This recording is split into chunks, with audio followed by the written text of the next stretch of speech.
Much everybody for attending, and would you please open our meeting for us? Thank you. Tēnā no tātou, kia ora, e aku nei rangatira. The chair reminded me that we didn't actually finish with a karakia at the meeting this morning, and said, should we start with a karakia? And I said, always. So our karakia is just up here in front of us, and I'll set the tempo.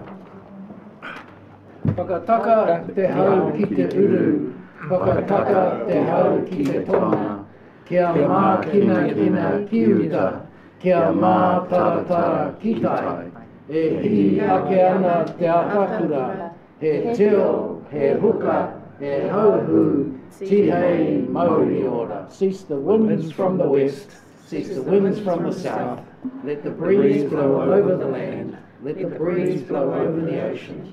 Let the red-tipped dawn come with a sharpened ear, a touch of frost, a promise of a glorious day, and please bring rain. Okay. Oh, my water tank. Thank you, Patty. First, I want to welcome all of our guests too, especially you, Tom. Big welcome to you.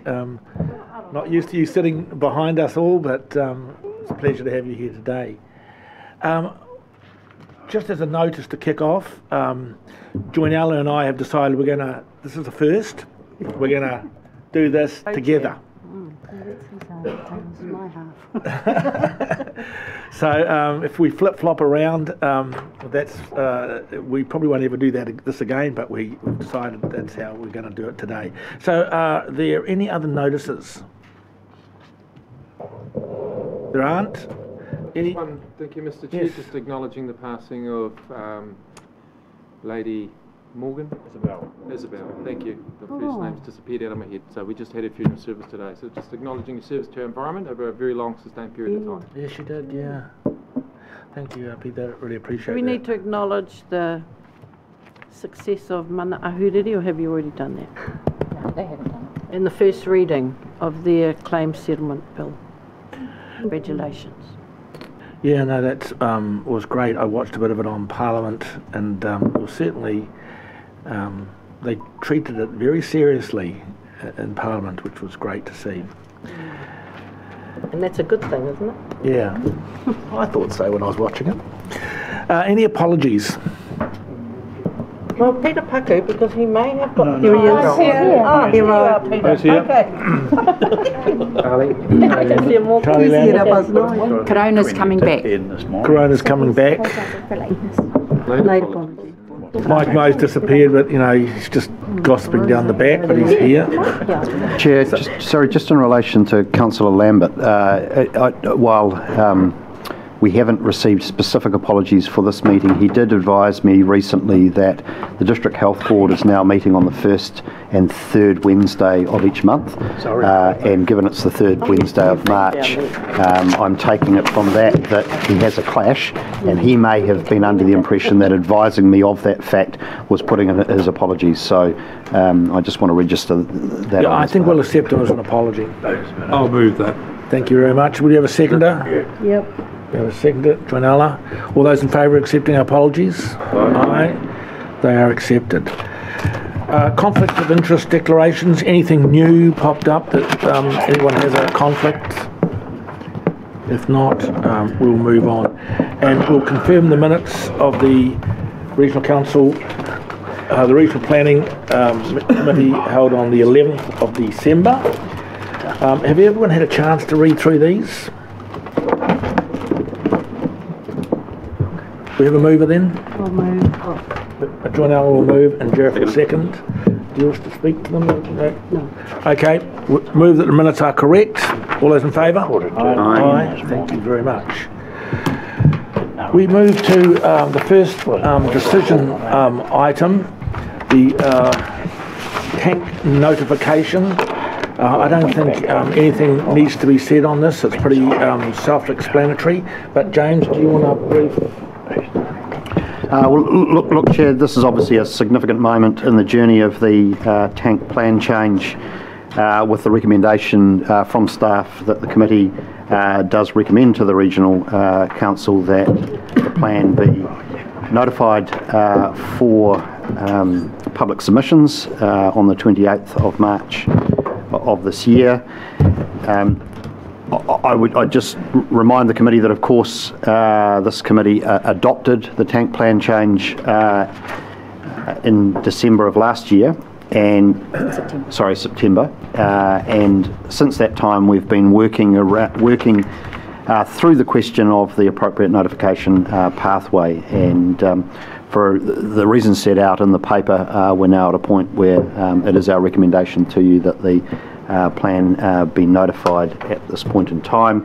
There has been an ongoing discussion around the question of a numeric allocation limit in addition to the allocation framework that's provided for in the plan, and the original proposal that came from the Tank Collaborative Group of having an interim numeric allocation limit of 90 million cubic metres has been put forward for reinsertion. So given that this committee has already adopted the plan, it would be necessary for this committee to make a decision to add that in to the plan, which would go forward for notification and public submissions. So I think, Chair, that's probably all we need to do. Any questions for James or staff? Uppy?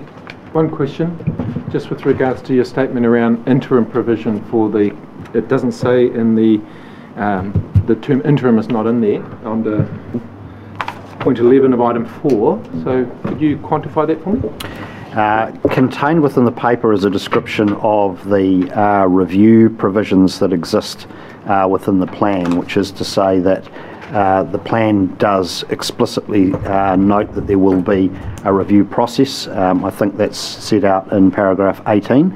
So my use of the word interim is to reflect the fact that the plan is an adaptive management plan that seeks to understand the total quantum of abstractive use while monitoring some of the effects of that, arriving then in the future at a new numeric limit.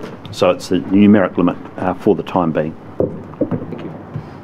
So just to be clear, the recommendation is that we put the 90 million cubes back in, because of course we voted on the plan and it was out, and that we recommend that we notify under the traditional structure. Everyone clear on that? That's what's here. So, any questions or otherwise? Yes, Tania. Kia ora, James, staff. Tēnā koutou. Kia ora, couple of questions for me. Just one was around the 90 million cubics, reinsertion of that. That's presumably not just one amendment to the tank plan change, that there would be a series of consequential amendments? Because we don't have a revised, we don't have a draft that shows a markup, so I'm just trying to understand what does that mean in terms of flow-on amendments? There is really only another, one other. No, that is the only place we would need to make a change to the policy direction. The schedule and the rules all refer to actual and reasonable, with all that tight prescription around what that means. Right. So only the policy. The only other change we'd need to make would be to the Section 32 report, but that's a relatively simple change as well. Okay, thank you. And are we talking about the time period, or are we just talking about the plan itself at the moment? Chair, that's a very useful point to have raised. Staff were proposing to change the timetable as recommended in there, and so I neglected to mention that in the introduction. We're proposing that the end of May, 29th, Friday the 29th be the end date. Be the new date. It's 3 extra weeks. So it's with Easter, the 28 working days, I think it's effectively 6 weeks at the moment. And so adding an additional 3 would be 9 weeks. 9 weeks? So what was that in May, did you say? So 29th of May. 29th of May. Still with the commencement on the 28th of March, but just extending it at the back end. Any other questions? We have a mover. Mr Chairman, I move that we notify the plan change in the form adopted by the Council on 25, or by the Planning Committee on 25 September, with the time frame proposed by the Chief Executive, 29 May, for submissions. And the 90 cubics? And I'll second that. Yeah, well, the recommendation is... Oh, well, the recommendation. Does that include the previous resolution to provide for the change? Martin? Does I've it? just moved that, and if someone wants to move that as an amendment, my proposal was to just notify it as adopted. I'm Okay. not saying... I'll speak to it, and I'll speak to it, but if someone wants to move an amendment to that, they can. Okay, we have a mover and seconder as plan change is adopted. And As adopted. As adopted. Okay, we do have a mover and seconder. Do you wish to speak? Yes, thank you. I just think it's time to put a stake in the ground for the benefit of the water resources of the catchments involved. I've learnt a lot over the last 2 or 3 months in my short time on this council. I've learnt a lot about the history and I think the investment of all of the people of this region who've been involved. We need to acknowledge that. And we need to get this plan change released so that we've got a framework which means the staff in this council can start to make sophisticated decisions about the number of resource consents that are coming our way for renewals. This is the beginning of the process. It is surely in a shape now where after 7 years we can get this out to our communities for formal consultation, and I absolutely commend this plan change on that basis. I am open to a discussion about the introduction of the 90 million cubic metres, and I by no means meant to shut that out. If it were to achieve a consensus around this table, that would be a wonderful thing. But I think the most important thing is that we have a legally in effect framework as a stake in the ground to protect our awa, to protect the groundwater, and we see that as a starting point for the journey ahead of the restoration of the legacy issues facing this region. So I commend the motion on that basis. Thank you, Martin. Neil? Yeah, Mr Chair, just in seconding the recommendation,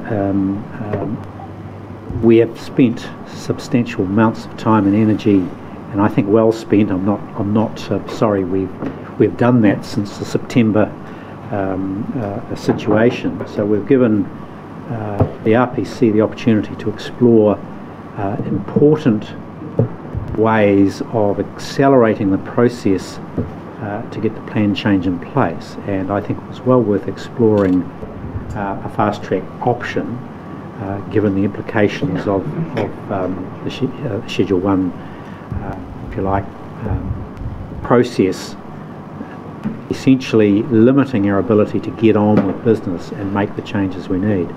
So I don't know if we've got, and we're unlikely to get agreement on that, so therefore the recommendation to proceed now is a pragmatic one, to simply get the process going.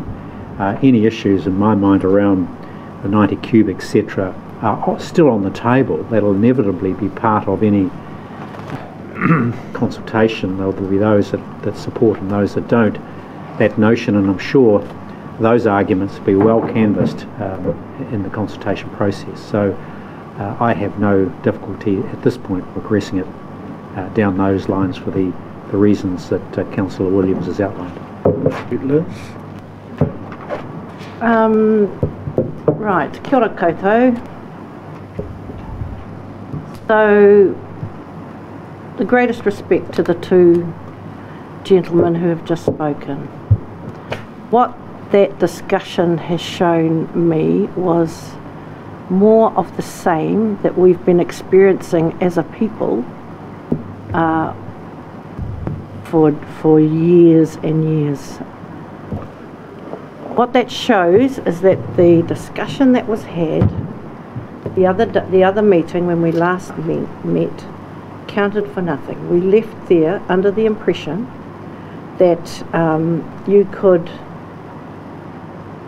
agree to insert the number because in your mind it didn't make any difference to the calculation, but in our mind it showed a recognition of the value of having the Māori members on this committee.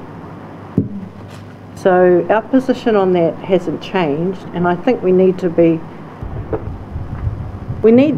this regional planning committee needs to show a commitment to working with tangata whenua, otherwise it raises the issue of having it. And that's now where we're back again. And I would have thought we held out a lot of hope when we had 6 new members appointed to this council. That hope is not there. And we need to see good faith. We need to see good faith because there are things we can do to disrupt this plan. And we're trying to work with you. We're trying to work with you. But you're not working with us. Due respect to this, you can move that we had and they did say that. I don't know that we should have been put in that position. No, well, someone else perhaps. Someone else. Rick? I move we add 90 million cubic metres in. Thank you, and I will second that.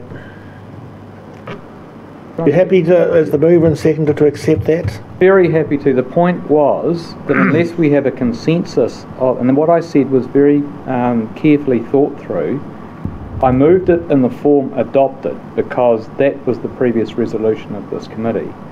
And the legal advice we've had is that we can now proceed to notify down the first schedule as a default. But if we are to amend that plan change, it would have to be by consensus of this committee effectively. And so I said I am open to a discussion on reintroducing the 90 million cubic metres if we can have a consensus to do so. And I'm very open to that. In fact, I was promoting the introduction of 90 at the last meeting. Yes, with an aspiration of getting to the fast track process, but because philosophically I don't have a difficulty with it. But the reason I proceeded in that way was absolutely with no intention whatsoever to unravel the good work that I feel that we have done in going through the journey that I've been on since I've been in this council. I'm sorry if it was taken that way. I simply it was putting the motion on the table so that we could have the conversation. I support, if it's going to get a consensus, the introduction of the 90, but only on that basis. Well, actually, we have a mover and a seconder.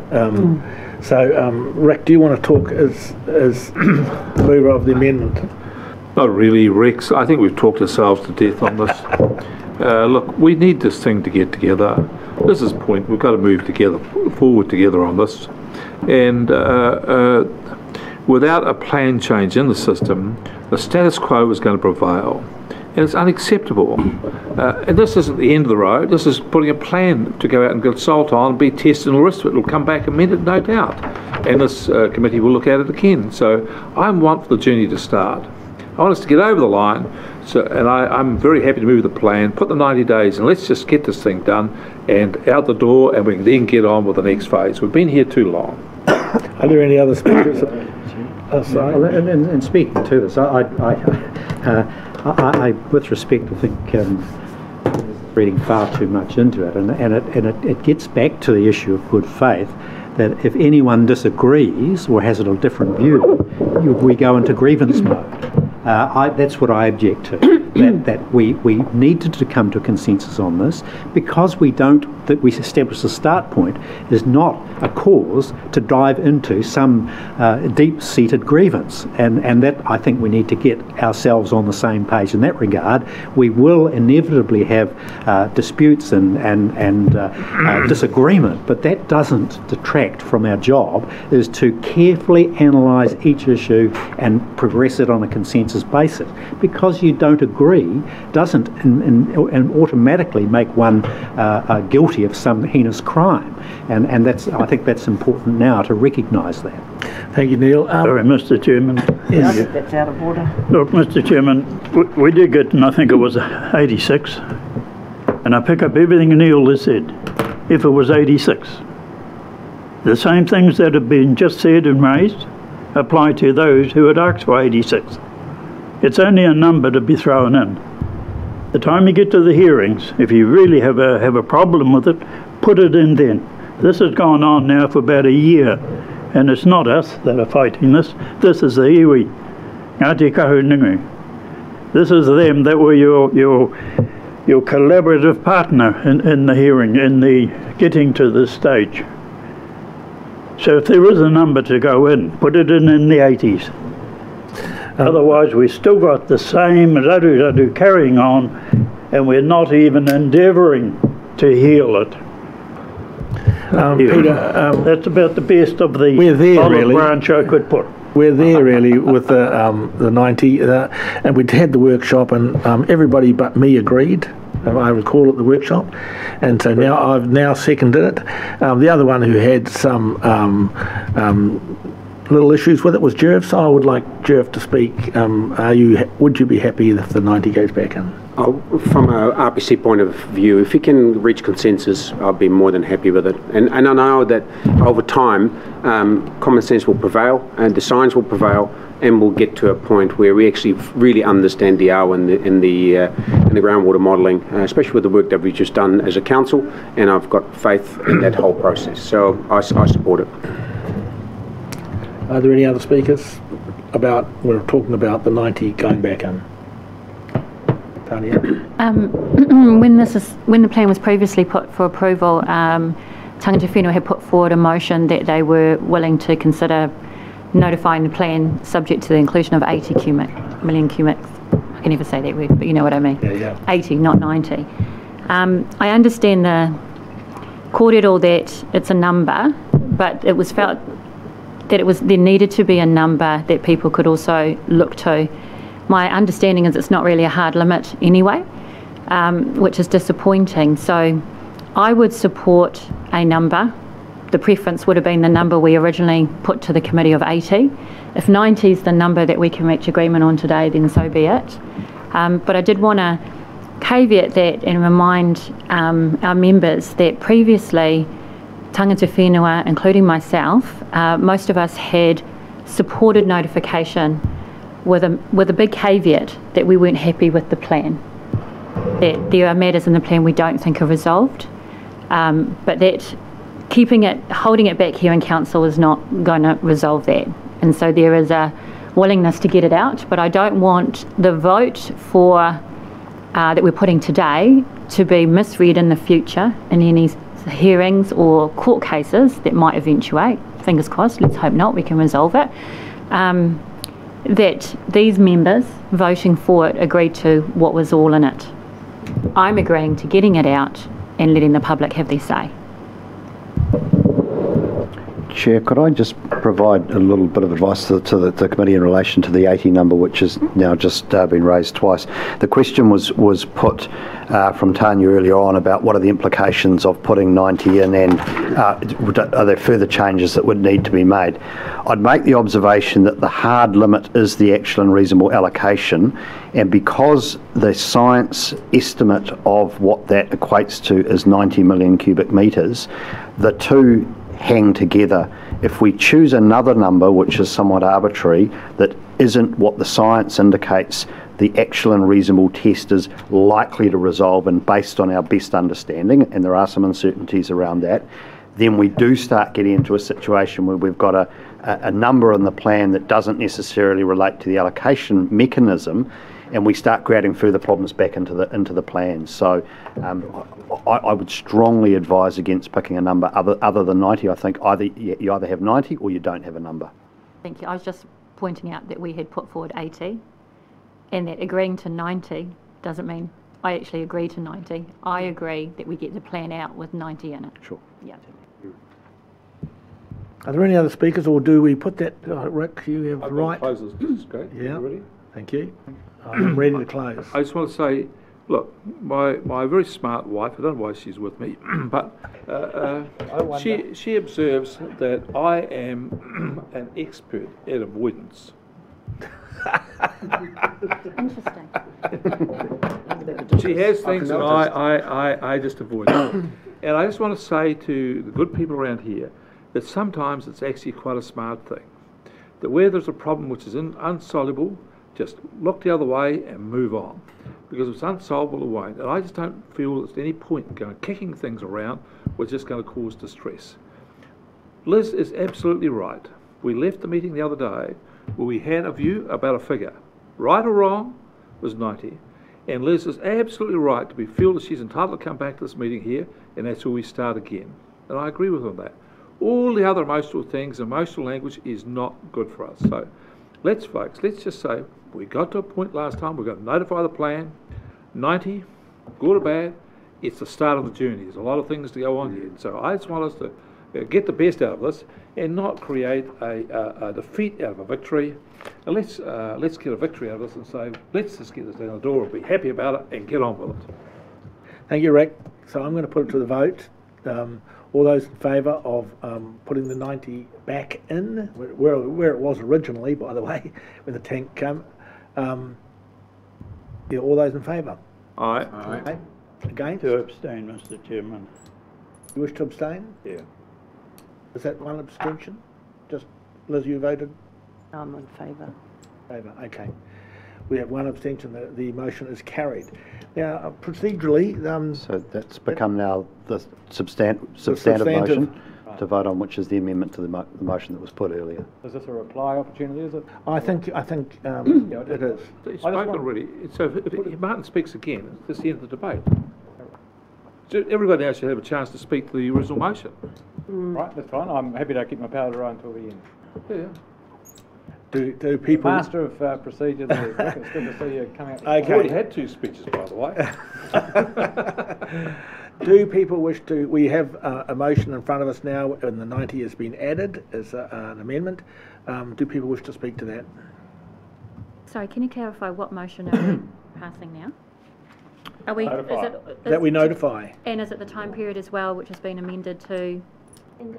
That's what I understood. It's 29 May, I believe. Correct. Yes. That's okay, just want to clarify. Yeah.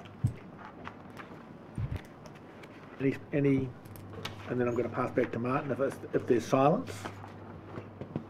There's silence, Martin. What, Mr. Chair, what... Oh, no, Peter, sorry. Are we going Schedule 1 or are we going... Schedule 1. Schedule 1. It's just that I heard some other things. No, we're going Schedule 1. Schedule 1. Yeah, the only other thing I wanted to say is that I think it would be useful for this planning committee to think creatively about the first scheduled process ahead, because it doesn't have to be, but can be, a whole bunch of court hearings. We talked about having a hui at the last meeting.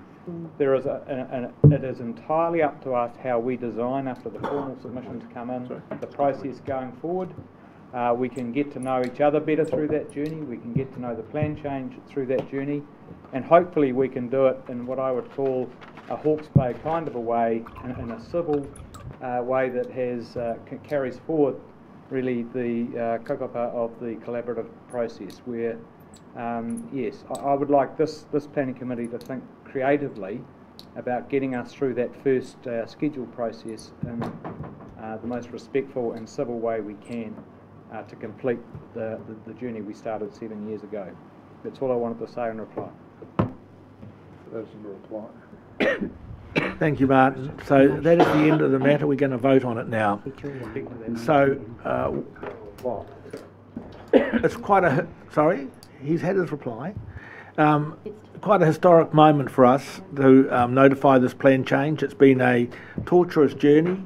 But I think we have talked through most of the issues. There's been huge compromise from everybody, and we've now arrived at a point in time where we're going to notify this plan change and for the good of not just the people of Hawke's Bay and the economy of Hawke's Bay, but for our rivers and streams and lakes and our waterways. So,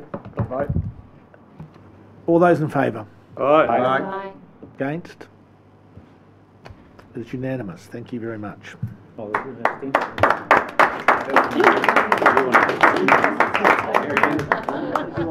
I need to touch it. Well done. Oh my God, I thought Max never going to come.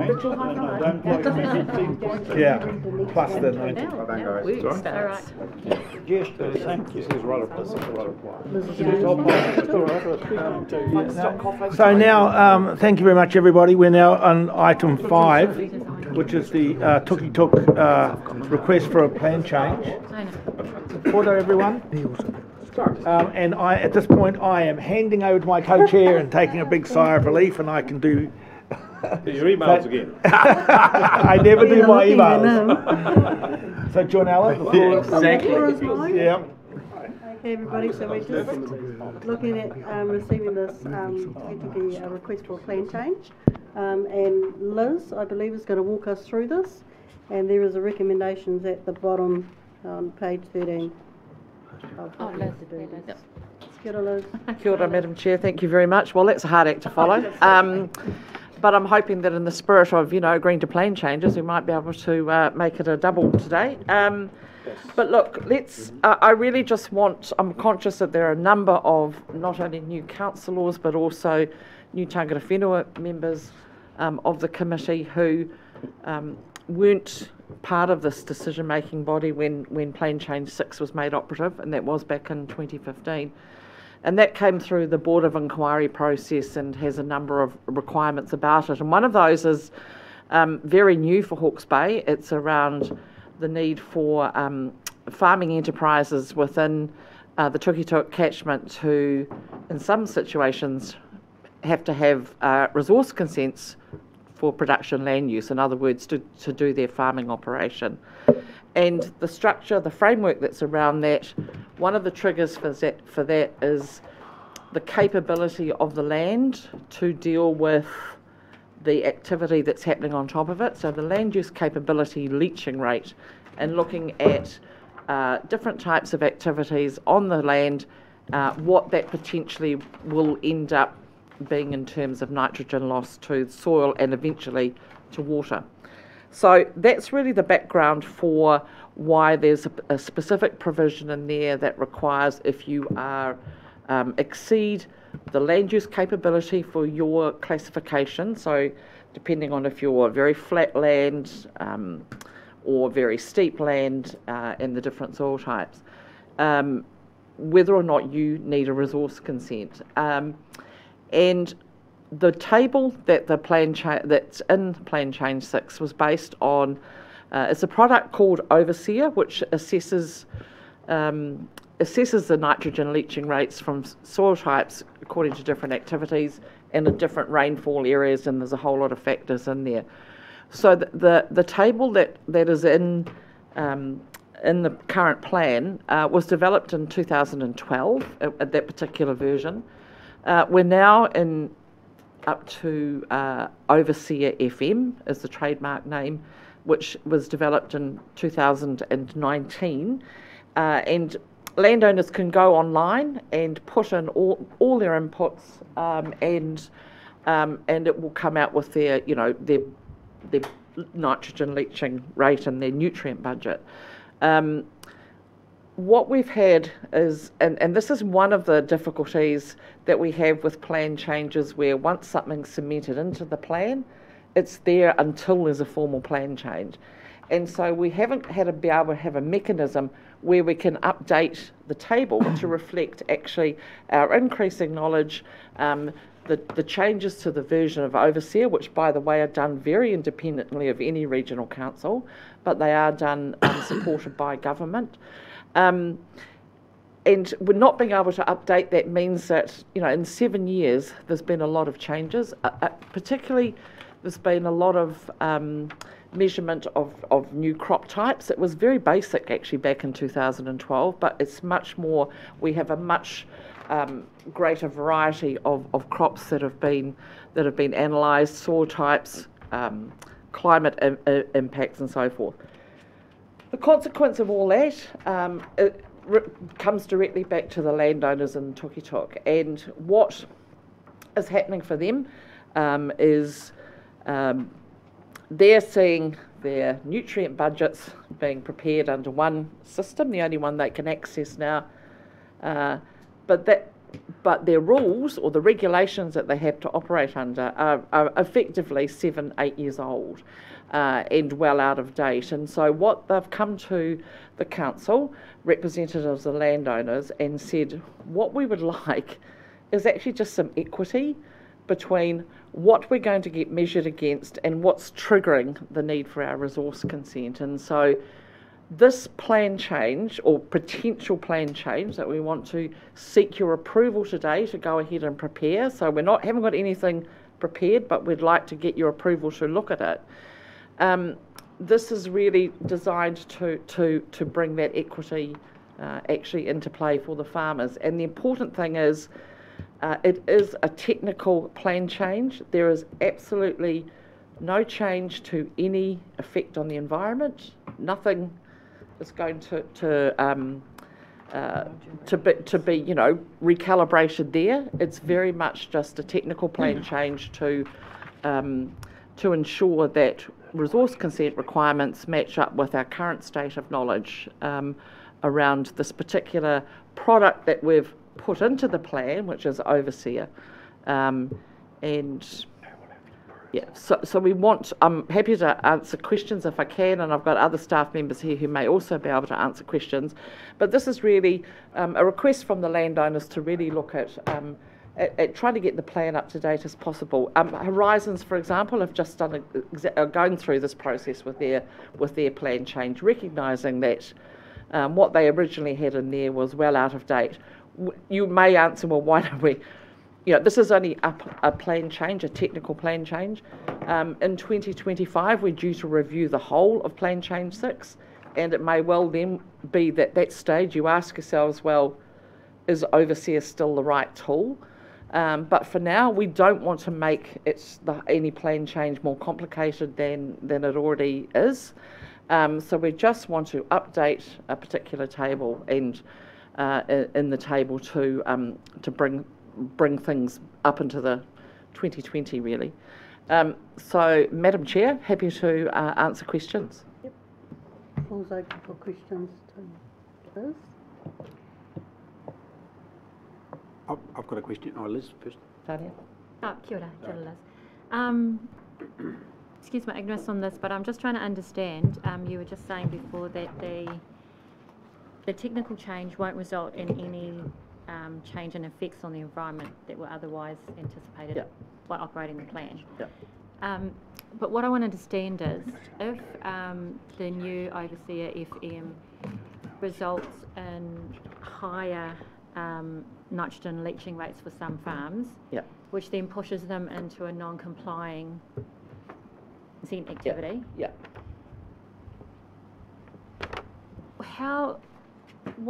What is the rationale then for? So what I'm trying to understand is, does that mean that if something is non-complying, that under this technical plan change, it will still be non-complying, and there will have to be, it's a higher threshold, and people have to go through that? Are we trying to avoid the situation where farmers are not caught by non-complying activities and have to apply for consent? Because isn't there a rationale that goes with why certain things become non-complying and why there needs to be a bigger process and more undertaken? Sure. So what we're looking at is what I would say by no adverse effects on the environment. There's no change to the 0.8 dissolved inorganic nitrogen limit. So that's our bottom line, and that remains our bottom line.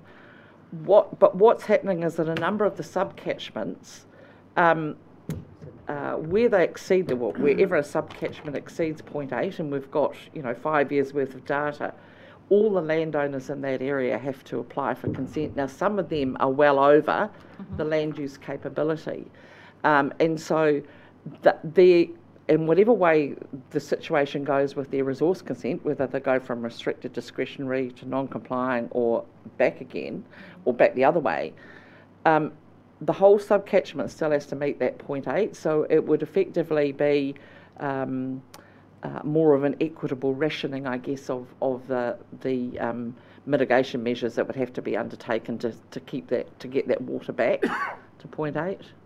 So some farmers will have to do more in terms of the mitigation measures, or will be required to do more if they are a non-complying activity, and some may be required to do less. But the important thing is that they're being assessed through their resource consent process. We only have Overseer FM to be able to use. That's the only one that's actually still technically available. What they're saying is that, but my category of consent was assessed way back, or is determined from a table way back here. So, yeah. I'm just trying to understand what's actually going to happen, and if so. Are we going to be changing then who falls into the category of non-compliant? Are we changing those thresholds? Because if we are, I'm interested to know what is the difference in the process then when you're assessing it, because we're arguably, might not go this way, but we're arguably putting people more consents into a restricted discretionary category, which is non-notified. Correct. Right. Or it can be non-notified. Yeah, so I'm just trying to understand for all of us, for the benefit of all of us, what is the difference then that you see would happen in council when people are assessing these consent applications between non-complying and restricted discretionary? Yeah, so what are we missing out in terms of that process changing for ones that would otherwise have been caught as non-compliant? Okay, cool. So with a non-compliant consent, so that's really the toughest consent to get, because beyond that it's prohibited activity, obviously. So there are the significant tests there are around they must have no more than minor adverse effects on the environment and meet the objectives and principles or meet the objectives and principles of the plan. I guess probably the key difference between that and restricted discretionary activity in this particular circumstances for us is not around how we process, although arguably there may be notification decisions made, and we can't presume that, but there'll be more likely to be notification decisions made. But it's actually more around the types of mitigation measures we would require as part of the consent conditions would be not just good management practice, maybe not just some fencing of stock, excluding stock or things like that, but there would be further mitigation requirements required as part of a non-compliant consent to get that excess down quicker. That would be the main impact, I think, around that. And with restricted discretionary, far less likely to notify, but still the level of information required to be submitted would be similar. Can I just check something, Chair?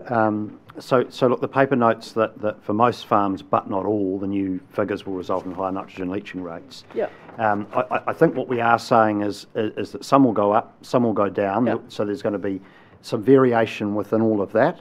But the overall allocation framework that we're working, the limit framework we're working in, is unchanged.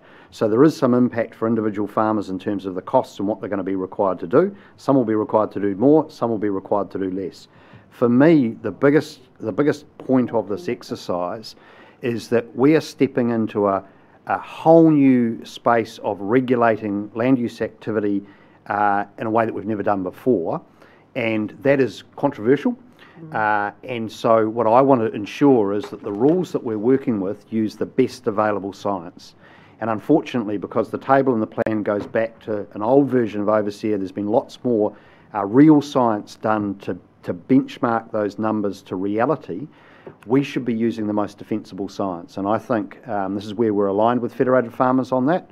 We don't want to be using outdated science. We want to be using the best available science for determining who needs to do what and putting those obligations. In my view, that's going to reduce the litigation risk, and the discussion with Federated Farmers is that we will generate significant goodwill and effort to comply with the plan if we have a plan which is more defensible based on real science as opposed to one that actually has some vulnerability to it, potentially, and is open to challenge.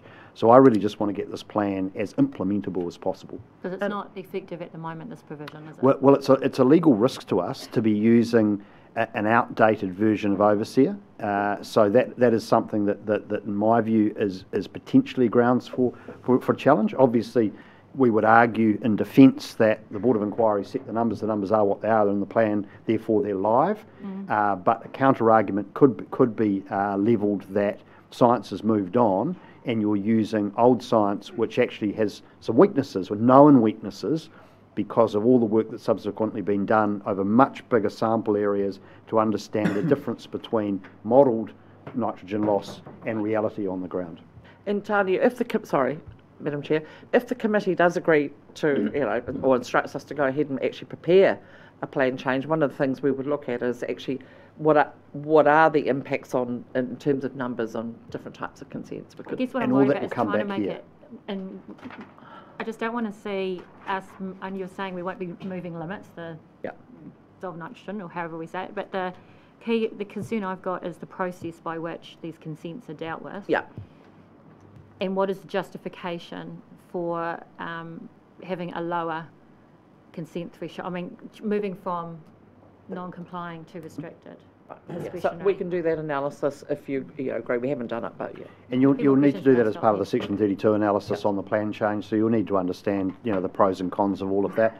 We just didn't want to embark on a body of work here, consuming staff time until we knew that this committee was open to the idea of a plan change. Okay, I'll take a question from Martin. Thank you very much, Madam Chair. Look, this question of threshold, can I just test this understanding with Liz and James?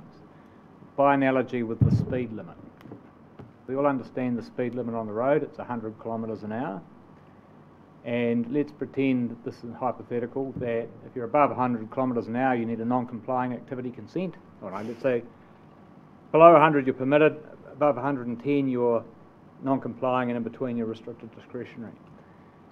You said, James, that Overseer increases the leaching rate. My understanding is it doesn't increase the leaching rate. It's like the machine that the traffic officer uses has been changed, and so it's reading 100 kilometres as 110 kilometres. Is that the situation? It's not the actual leaching rates that are increasing, but the new machine that the traffic officer is firing at the cars is reading 100 as 110, and so they're going to actually issue tickets for exactly the same activity. Is that? That's my first question. Well, I think it's a good analogy, and it goes to the potential if the traffic officer is using an old speed uncalibrated detector, and the police know that that's the case, when you go to court, you're going to use that as fertile ground to argue that you've been incorrectly pinged. So, precisely what we're trying to do here is ensure we're using the best available, latest science to support the calibration of the model. So the speed limit still stays at 100. Yep. We just need to ensure that the way that that's read means you can still drive at 100 without breaching the law. My second question is, what are this is presented as a request from the farmers, but what are the implications for staff, and what value do you see for the river if you have to process 110 consents when essentially you've got the meter's bung, and those consents actually for breach of a limit that's artificially changed? Not expecting any reduction in the number of resource consents, to be honest, Councillor. Although, it's sort of in reply to Tanya's discussions as well, we haven't done that complete analysis, but certainly the experience from Horizons, for example, would suggest that there's not going to be much, if any, change in the number of resource consents required. So I think we'll still have to process those. And yes, there is an impact, obviously, as we've highlighted in the table, that this is an unbudgeted cost to council, and there will be staff time involved. So we've had some initial discussions around that, but I don't see that there'll be the main changes. I think if we don't change it. Pardon? If we don't change it, you've got these 110 consents coming at you that you didn't think would be. Can I perhaps offer a view on that? I think that the biggest consequence is we're going to be having an argument about the methodology and the model than getting on with compliance. So that the biggest impact on staff here is that we can shift the conversation about, you know, whether we're using the right model, whether the policy's wrong, with actually how do we just comply with the plan, because everybody agrees that it's now fit for purpose. Neil? Well, can I just go to the rationale for promoting this change is the litigation risk. Is that what you're saying? Look, it's litigation risk, but it's also a wider set of issues around landowner willingness to comply with the plan. Right, same thing. So can I ask you this question? When our leading scientists and mathematicians are saying that the model is fundamentally flawed, these include Martin Manning, University Professor Emeritus at Massey, Graham Wake, Agriculture Senior Scientist, Tony Pleasance, Professor of Mathematics. You've got a range of leading scientists saying, and what they say is, we want to sound the alarm about what they say are tools used that are flawed mathematically, and they fear are resulting in wildly inaccurate estimates of water pollution. So my question is, alongside the nitrogen issue, that the minor technical issue that you're addressing through this plan change, are you examining all of those other fundamental issues around overseer to incorporate into your plan change? No, not at this stage. We as I indicated earlier, that I think is a discussion for 2025 when the program plan changes for. Look, there's certainly, since the Board of Inquiry brought this plan change in, there's certainly been a fair bit of commentary at a national level about the value of overseer, and there certainly is some value to it, but it was never intended to be exactly this type of regulatory tool that it's ended up being used in Plan Change 6. It's a good indication of trends, but it's not, and Overseer will say this, it was never designed for the purpose that it is in Plan Change 6. But I would just say it's the best tool we've got. Yeah. And this is a known problem nationally. Central government's throwing a lot of money at this right now to try and improve the tool. But I think for this committee, it's a salutary example of the challenges of managing diffuse nutrient pollution in a landscape, and how do you actually attribute what happens in a paddock by a certain animal on a certain day with what happens days, weeks, months, years in water bodies. And I get all of that, but my question is, if your rationale in promoting this plan change is to head off some litigation risk, are you not diving straight into some really murky territory? I mean, if going out to consultation on it, will certainly open the door to a number of litigants seeking redress through this plan. Are we opening a Pandora box, and do we need to? So we've, as you'll be aware, Councillor, there's been several attempts to make changes to Plan Change 6 in the past, none of which have been successful, but we've very much tempting though it may be to make some other changes. This is just around Table 5.9.1D. And I think that the narrowness is what makes it more likely to be approved by the Minister for the streamlined track, which obviously has a reduced level of litigation associated with it. And I would hope that most parties looking on would recognise that the change is what it is and isn't a broader set of policy changes, and therefore litigation risk is very low. The sense we get from Federated Farmers is that their own legal representatives are certainly more likely to encourage compliance by farmers if indeed this chink in the armour, if you like, is remedied. So I think, on balance, it probably reduces our litigation risk. Do we have any further questions for Liz and... Just a simple question. What is the alternative? Well, the alternative... No, just a question, it's a rhetorical question. What is the alternative? Nothing. And where does that get us? Well, yes, quite. I mean, we could do nothing and then just see what happens, but we do have, well, there's currently 112 farms at the moment that need to operate under this consent framework from the 1st of June. Well, You're at the start, weren't you? Mr. Chair and Madam Chair, we've got 4 eyes on the table now. I had my question up already for a while and we've been almost around the table and finally I get a turn. Anyway. Rick just bursts in. Yeah, I know. I'll kick him under the table soon. So just quickly, if this is going to go ahead and we agree to it, Overseer FM, that table that we're talking about, or the table that now will be the new table, is that actually going, as you say, there's constant changes made to it. Are we going to accept that actually we have a moving table, or are we going to go again for a hard table? Yeah. That's my question.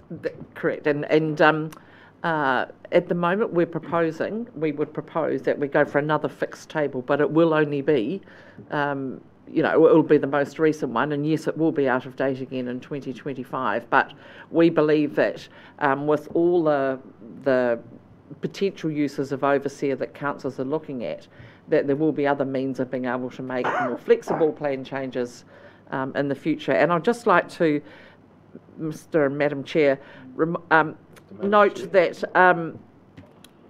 the recommendations we're really asking you to direct us to proceed to undertake preliminary consultation. So very much our methodology here is a fast fail. If it's not going to go anywhere with a number of key stakeholders, it won't be coming back to you. And so that's really what we're about at the moment. Or so we'd rather, obviously, that you did that rather than agree not to proceed. But there's no more commitment than that is what we're asking for. Well, yeah, Councillor Van Beek kind of just asked my question, so sorry. It's like that. I'll try another one. I think a point to highlight here is the difference between what we're proposing here and the 0.8 in the river. So that kind of still protects the waterway quality, I guess, if you like. So with regards to farmers applying for consent, and if they're over their LUC limit on the whatever table it is, the old or the new, Liz, you'll obviously come to that farmer and go through what strategies to mitigate. Yes. If all farmers in a subcatchment where the waterway is over 0.8, will you still come to the farmers under the LUC limit to still discuss mitigation strategies? So if they're under and they're caught by being in an exceeding subcatchment, they still require resource consent, which is still a restricted discretionary activity. So yes, we would, but it would be, you know, lower down in the hierarchy, if you like, of if you look at groups of mitigations, groups of options, it would be essentially following good management practice, and we'll have information on what that might look like, but that's really it. Yep. Anya.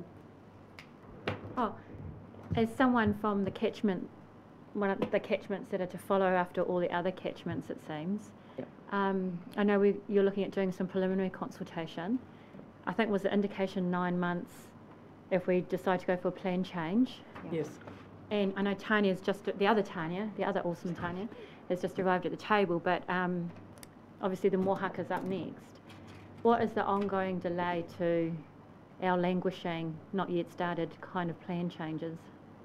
What's the impact going to be? Well, as you know, we're a reasonably small policy and planning team, so this would be diverting a staff member, essentially, to undertake that work. Not necessarily full-time, but this is definitely, you should be aware that this is unprogrammed work for my team. So it would result in Kerry, elsewhere. Can you just clarify? So it's diversion of one staff member, not necessarily full-time, off the total planning work program, not necessarily just off the Mohaka plan change? No, not necessarily just off Mohaka, but just in terms of the work ahead of us. So it would be something to bear in mind. I think we've raised this before, but it's really helpful if when we get proposals which are going to impact your team and what we can get through the RPC, that we see where we are with these plan changes, because you know we used to see a table which had months and things plotted out, what that means. Because I'm mindful of other looming deadlines, and what does that mean for giving fair time, effort, energy, resources to plan changes that are yet to come. So I think we could certainly give a picture of the current work program at the next RPC meeting. The one caveat with that is that obviously with the government's freshwater reforms, somewhat sort of, I wouldn't say hanging in the balance, but certainly yet to be finalised, there is a huge degree of uncertainty over the work program of the team lying ahead. Just one more question, if I might just slip it in there. Who pays for these plan changes in this sort of situation where you've had a proposal received from Federated Farmers to look at this? I understand that there's some benefits both ways, but how does the council determine when something should be done through a private plan change versus one funded by the ratepayers? Well, this one will be, it was a request, we didn't actually get a formal proposal, but a request to consider. And so it would be paid for by the ratepayer. The private, well, I don't think we've ever received a private plan change request in Sure you haven't. Nearly 30 years. And so we've never had to address the issue of funding of it, so I can't really answer that. Sorry, Tanya. James, do you have any thoughts? Oh, look. For me, this is kind of what is the value or the price of credibility of the regional council as a regulator to a large number of farming enterprises that for the first time are being required to have a consent to farm.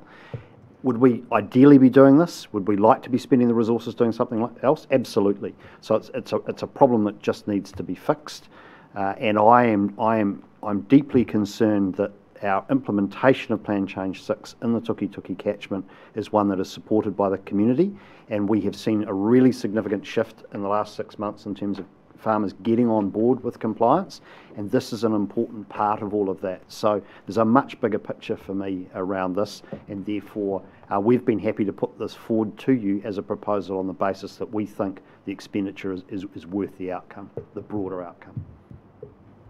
Okay, I think we've had enough of the questions and answers have been done. So I'm going to put the recommendations from the staff in relation to 1, receiving the Tukituki request for a plan change, staff report. I'm happy to do it. He's happy to move. I'll move. Which one? Which one? 3 or 4? Jerris moving, Rick second. 3 or 4? 3. Thank you. 3. You're moving all 3? Yeah. No. I'll just go 1. Just 3. 1, 2 and 3. 1, 2 and 3. 1, 2 and 3, yeah. Not Yeah, 4. 1, 2 and 3. Do you want to speak to your motion? I think it makes a lot of sense, and I think this is not just Federated Farmers or landowners. I think we as a council have been milling this around by quite a bit. And 2012 is a long time ago in this particular space. You know, as we all know, this government really wants to move on a lot of environmental situations that are generational that we need to start clearing up, and I think this is a real help because it actually will help landowners to actually make changes to their land situation that they have found themselves in, either themselves or generations gone before. And I think this will give them the tools and the confidence to be able to make that investment in time and effort. So I think this is a really good move. I support this because I think we behoves us to use the very best of science that's available. And I know this got foisted upon us by the Board of Inquiry, but we're still responsible for its outcome. We just have to use the best of science available. This to me is a reputational issue, actually. If the Regional Council goes around with a tool which is known to be defective and out of date, it reflects badly on us. And I think we have to have the best advice available and the best tools available. Anyone else want to speak to that? Yeah, I strongly support the need for this for the reasons James just shared.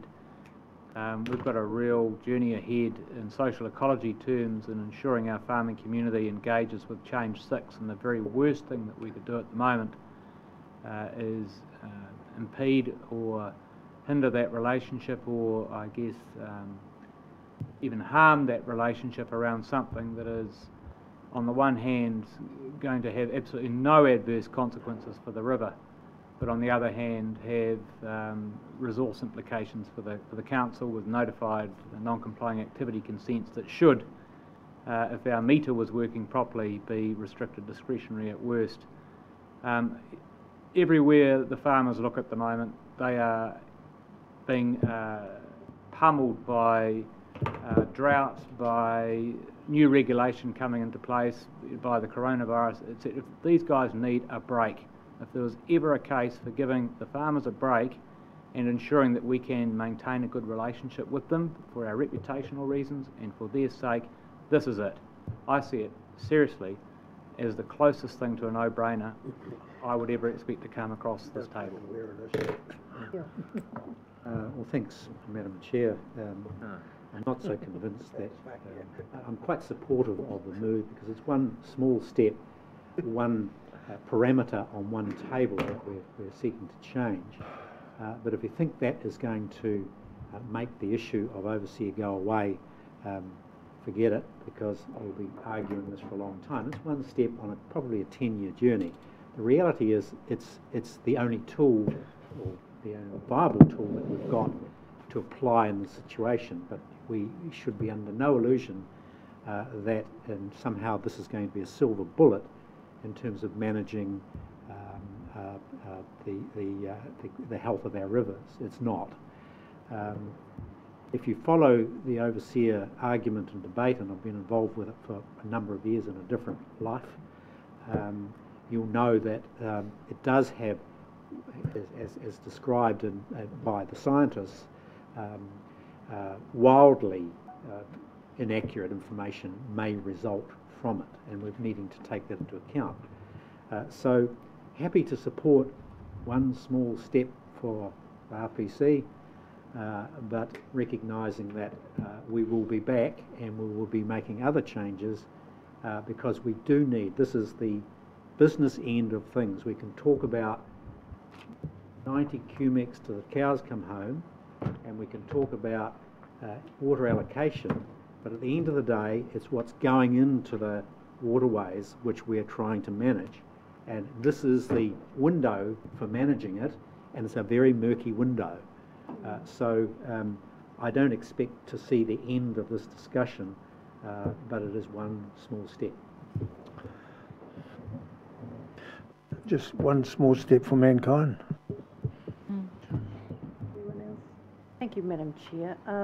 Yesterday, when the Tangata Whenua members met to discuss this, we were a little concerned that we may not have sufficient information to make a decision around this, but I want to thank Liz for the very clear explanation that you have given today.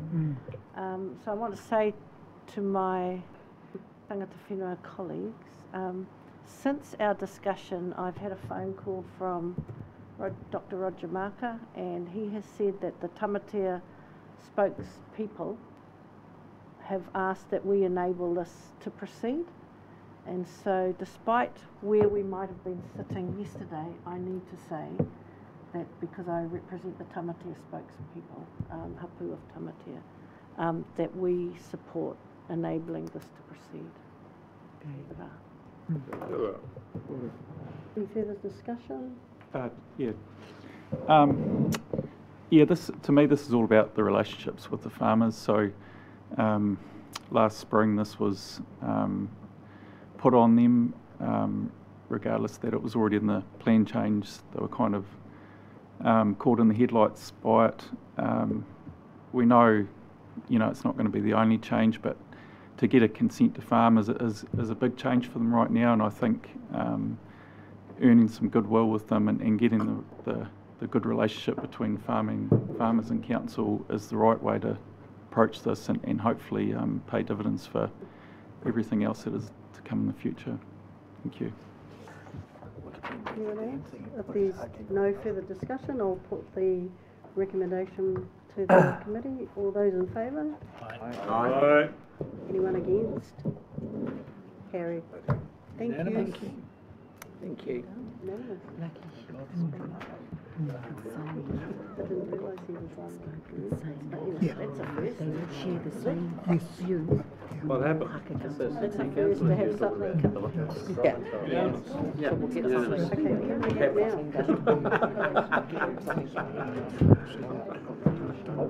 We can do this. Let's have another one. What can we think of next? Okay,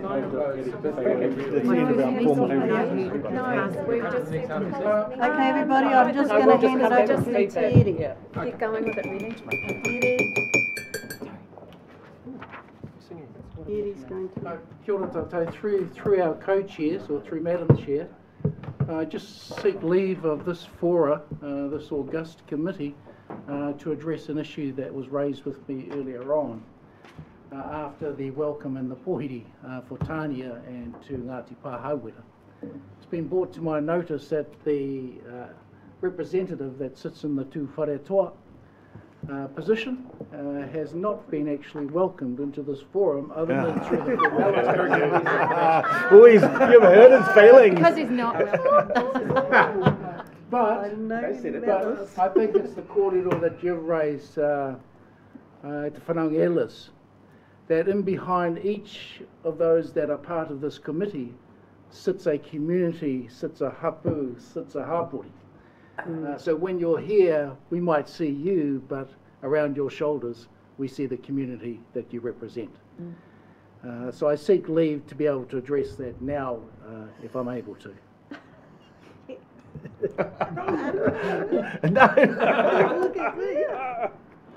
O ka tira kei ngā kāhui maunga o ngā ruaro o Tongariro, o tēnā ruape. Kai runga I tēnā e take nei, ke runga a taupō nui ātia te moana e horake nei. Te hiu te tangata. Tai atu rā ki te kotahitanga o Ngāti Tū Whare Toa. Ko rea tā koe e mihi. Kia wahangia he māngai mo tēnei komiti, kia mihi rā ki o koutou o Tū Whare Toa. Tēnei te mihi ki o koutou e kawe kai rungi o Pokohiwi, me ki rā ta mana o Tū Whare Toa, te tapu o Tū Whare Toa, te ihi o Tū Whare Toa, kai wainganui ki tēnei o ngā komiti.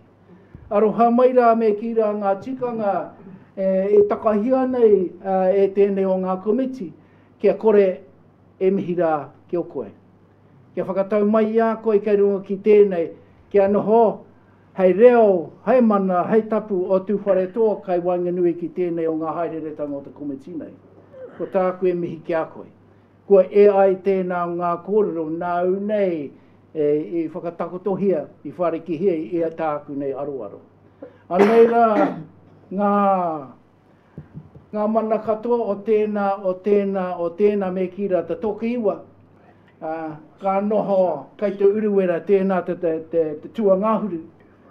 E mihi nei ki a koe, ki o koutou o Tū Whare Toa. Haere mai, whakakiki mai rā ki tēnā te tūru. E kia nei e wāti ana mā tēnā Tū Whare Toa e noho. Koira tāku e mihi ki a koe rā e mikaere. Nau nei te rangatira, I whakatā mai rā tūmuta hiu te ariki, kia noho ke rongi tēnei o ngā tūra. E muri mai I a koe tēnā te korawai o Tū Whare Toa e tautoko ki a koe, kia noho pēnei atu I tēnei tū āhuatanga. Nō reira, kā tū, kā mihi, whakatau mai rā, kai runga I tēnei te whakahaeretanga o tēnei o ngā komitia, tēnei ko te Regional Planning Committee. Nau nei mihi mai ki au, ke oti pai ai I tēnei o ngā tūtakitanga. Koe ea, whakatau mai rā. Kia ora. Tēnā no koe e kare e hapai ana te kaua ngai taua mo te tikanga o tēnei tūmomo komiti. Ka uru mai te tehi, ka tū te tehi o ngā rangatira ki te mihi ki a ia. No, engari ahoko ko koe o te hapu Ngāti Tureiti, hei aha no, ko te mea nui, ko tū ki te mihi. It was only this morning I spoke to Sir Tumi Tuheho, who's the chairman of the committee, another committee I sit on, a ministerial committee, and he said, Mike, he said, as you know, over half of our committee are over 70. We're in the danger group, so week at our committee, I suggest that we actually meet by Skype. So he has cancelled all meetings within Tūwharetoa. So, you know, we are taking it very, very seriously. And what else was I going to say? Oh, and a couple of weeks ago with staff, I met regarding Mohaka, council staff met with Mohaka elders, and they insisted that Pierre and I take Torowaka and representatives, which was Bonnie, and it was an excellent meeting, and they just were overwhelmed that somebody of Toro status, in terms of Pāhauwera, was there to discuss at the first meeting what's involved in the plan change, and they totally support the regional council in their efforts to bring tangata whenua into that plan change, and has said that they are going to offer every assistance they can wherever they can on the various iwi from Tūwharetoa down to the river mouth at Mohaka. So yeah, that's about all. Another instance I got last week from a friend of mine who's on the Ngā Whenua Committee. He's a commissioner in the environment, and he asked me about how these committees, Regional Planning Committee and the Maori Committee, work in the Regional Council. And so I gave him an outline of it, and he said, you don't, and this is Kaumātua, highly qualified from Northland, he said, you don't know how lucky you are in Hawke's Bay to have that interaction with tangata whenua. Kia ora. Kia ora, Mike.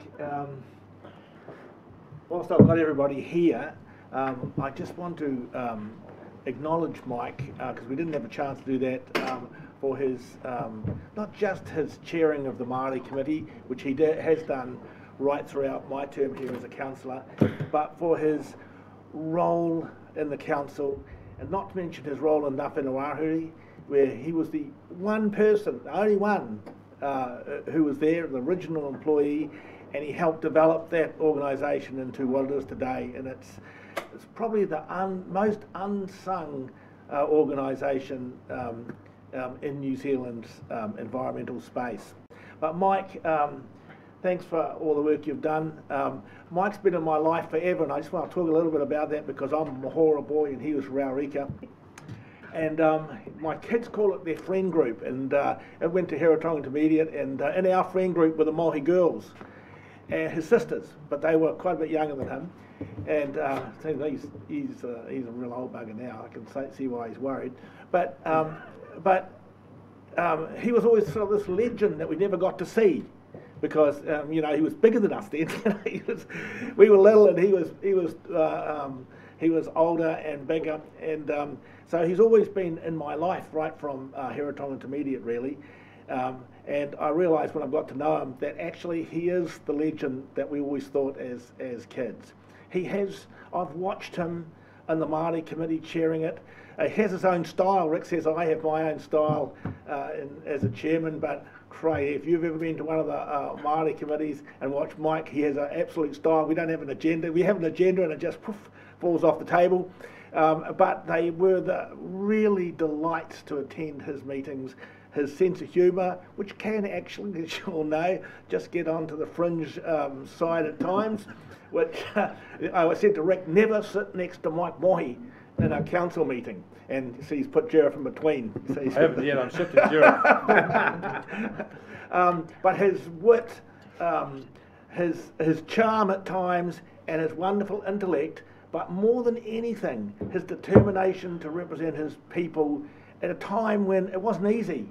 And I watched him when I first come here, and that was in the later stages, when he had to battle prejudice, he had to battle for Maoridom in a time when few people were. And I greatly admired him for that, and I greatly admired what he got. And he learnt to gain things incrementally, not in big hits, but he did gain things incrementally. and he's done a wonderful job, not only for his community, not only for the regional council or the Māori committee, but for his people through that period of time. So Mike, thanks. You really, you know, I said Toro was a legend. Hal, you're a legend to equal him, and I'm really pleased that you're still here on the Regional Planning Committee, and we can continue to have your wisdom and your presence. And we've got a little gift here for you. This is the Māori Committee gift. Oh. We're not going to give you another one when you move on. Is that it? So, I'm not allowed to shake your hand, but... It's not a picture of you, is it?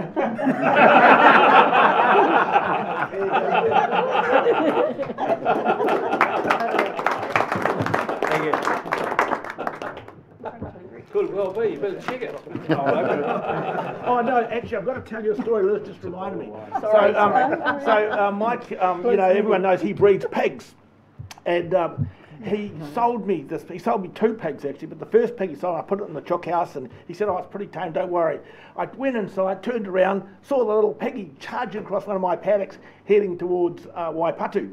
So I raced after it and ran in the orchard. I couldn't catch it. So I got in my car and I went round to Waipatu. There was a couple of little kids playing there, little Maori kids playing there. And I said, "You guys seen my pig?" No pig. And he reckons that this is the legend, the myth that he's perpetrated, is that he whipped round there, got the pig, took it home and resold it to me. You know, both his pigs look identical, so I'm pretty sure he did that. You have a chance to answer now, Mike. Recycling, it's called. That's us. Yep. Thank you everybody for coming, and I'll get Pierre to close down the meeting. There'll come a time when you're not in this forum but in other forums where someone might call on you to do a karakia. So the more we focus on this, so here's a request. Close your eyes, don't look at the board, and let's see if we can get a crescendo on this karakia. I'll keep my eyes open and watch and see who's not playing the game. Just keep one eye open for us to change. Right. So, katia o karu, katia o whatu. Close your eyes. Whakataka te hau ki te uru, whakataka te hau ki te tonga. Kia mā kina kina kieta, kia mā taratara kitai. E hi ake ana te atakura.